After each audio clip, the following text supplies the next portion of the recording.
telling about how they're trying his or her best, or their best. This month we are featuring my good friend, Evan Clark. Please put it together for Evan.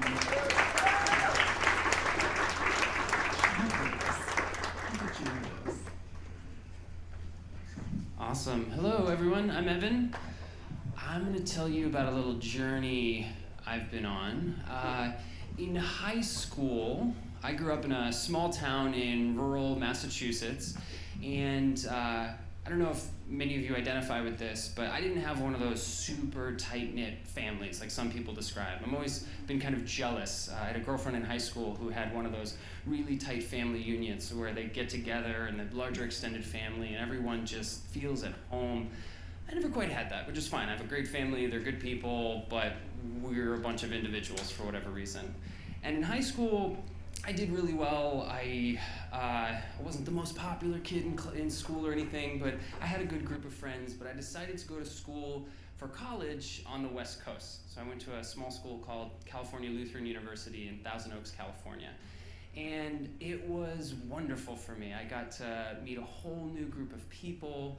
I'm extroverted enough to where I went out and I founded my own club. I joined student government. I became a resident assistant. I was an RA. I'm that guy. Sorry. And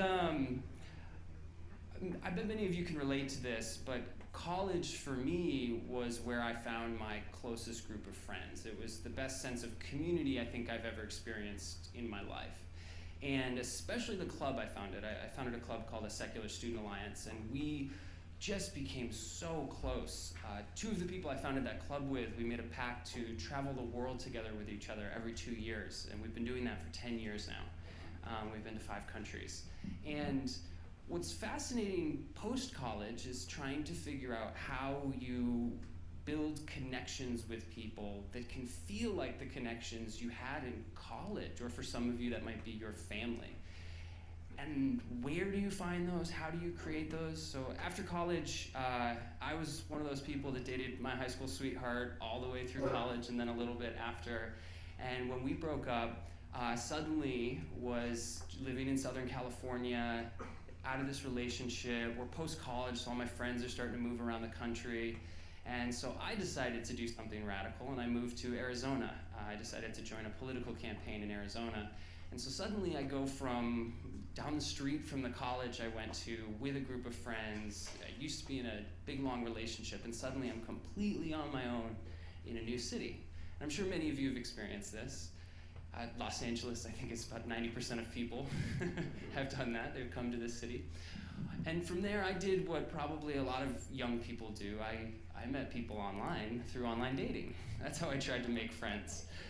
Especially if you have a job that takes up most of your time, or if you work from home, both of which I did. Working a campaign, we got a campaign house. I actually lived with 2 or 3 people I was running the campaign with.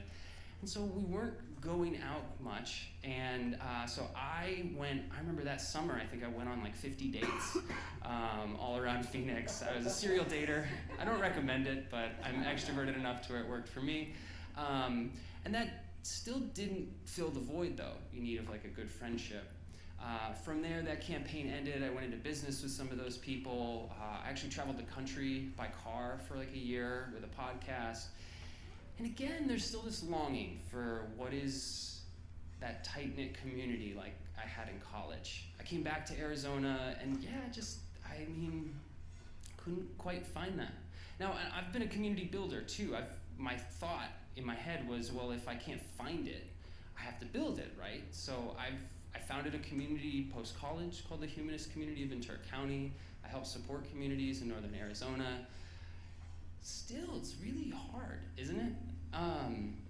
And the next thing that happened was I got in another big relationship. And that kind of solves it for a little bit. When you're in a deep relationship, sometimes you're like, I have someone, and I don't need that group of friends or family the same way. You have a person you talk to every day.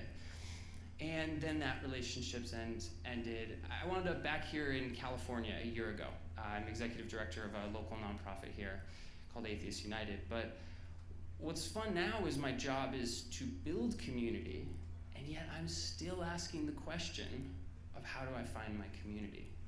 And so my trying my best for this year, and probably every year for the rest of my life, is not just how to find that, but how to design a world that makes that more possible.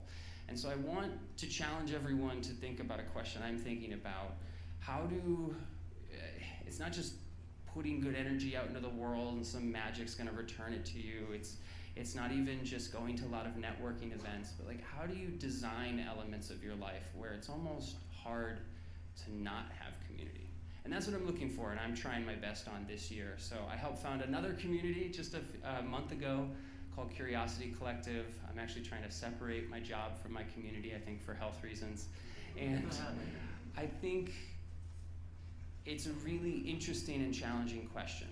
How do you put yourself in scenarios? How do you make your world almost hard for you not to have that community and build meaningful connections, not just more shallow connections? So I hope you all can join me on this journey of trying to make wonderful and deep connections in 2020 and beyond.